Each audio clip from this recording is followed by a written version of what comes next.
November 1995. A chilly night in Tel Aviv's Kings of Israel Square. Thousands have gathered, their voices lifted in hope for a peaceful future.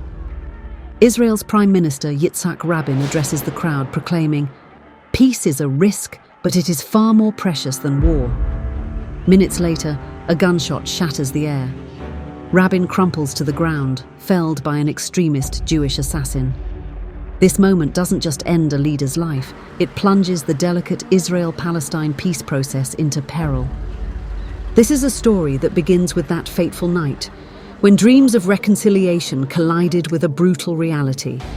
It's a tale of hope and despair, of bloodshed and fleeting possibilities glimpsed through the darkness.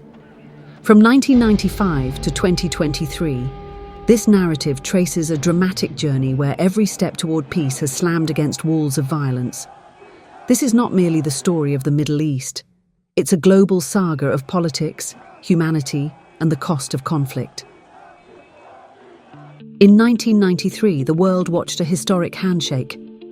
On the White House lawn in Washington, D.C., Yitzhak Rabin and Yasser Arafat, leader of the Palestine Liberation Organization, PLO, sealed the Oslo Accords, a landmark agreement promising Palestinian self-governance and Israeli security. But the deal was divisive. Hardline Israelis decried it as a surrender of land, while Palestinian factions like Hamas rejected it as a betrayal of their quest for full independence.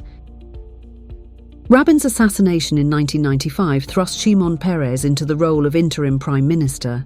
Determined to sustain the peace process, Peres faced fierce opposition. Far-right Israelis accused him of trading land for empty promises, while Hamas viewed Oslo as a compromise that undermined Palestinian freedom. The road to peace was fraught with thorns. On January 5, 1996, in Gaza's Beit Lahia, a mobile phone exploded, killing Yahya Ayyash, Hamas's master bomb maker, known as the Engineer. Orchestrated by Israel's Shin Bet intelligence agency, the assassination targeted a key figure in Hamas's military wing, the Izz ad-Din al-Qassam brigades. The strike was a tactical success but a strategic spark, igniting a fire of vengeance within Hamas.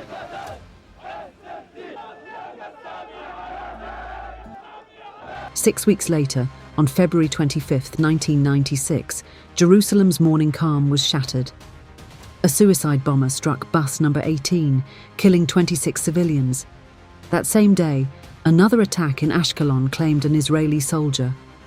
Hamas claimed responsibility, framing the bombings as retribution for Ayyash's death. These were not just acts of revenge. They were a deliberate assault on the Oslo peace process, designed to unravel the fragile truce. Amid the violence, a historic milestone emerged. On January 20, 1996, Palestinians in the West Bank, Gaza Strip, and East Jerusalem voted in their first democratic election. Yasser Arafat, Fatah's leader, won the presidency with 88.2% of the vote. Yet Hamas boycotted the election, denouncing Oslo and the Palestinian Authority as illegitimate. This boycott exposed a growing rift within Palestinian society, Fatah's pursuit of diplomacy versus Hamas's commitment to armed resistance. Hamas intensified its campaign. In February and March, a wave of suicide bombings rocked Israel. On March 3rd, 19 were killed in another Jerusalem bus attack. The next day, during the Jewish festival of Purim, a bombing at Tel Aviv's Dizengoff Center left 13 dead. These attacks eroded Israeli public faith in the peace process, sowing fear and distrust. The bloodshed fueled a seismic shift in Israeli politics.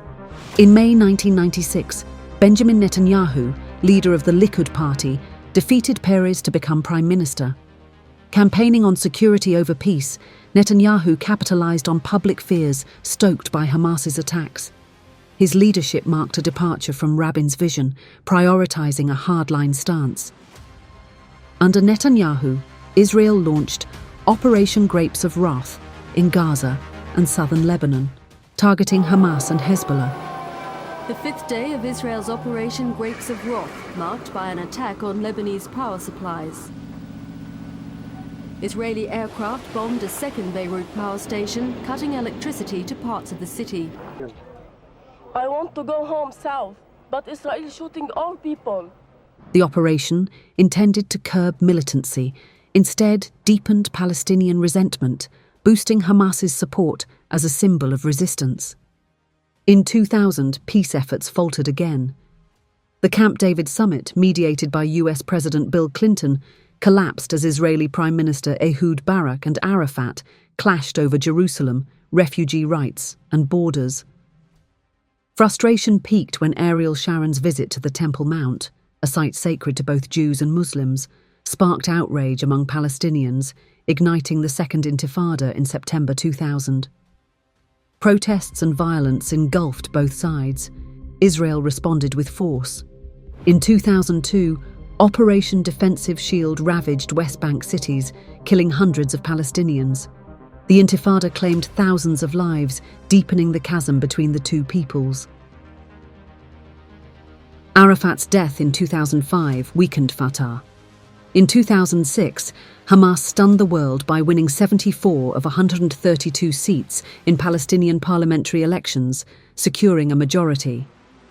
The victory shocked Israel and Western nations, who branded Hamas a terrorist organization. Of terrorism. What is committed by Britain and America in Iraq and Afghanistan except terrorism? And what is the difference between liberating movement and terrorism? So we are not accepting preconditioned relationship. By 2007, Hamas seized control of Gaza, expelling Fatah. Israel and Egypt imposed a crippling blockade, plunging Gaza into a humanitarian crisis marked by shortages of food, medicine, and fuel.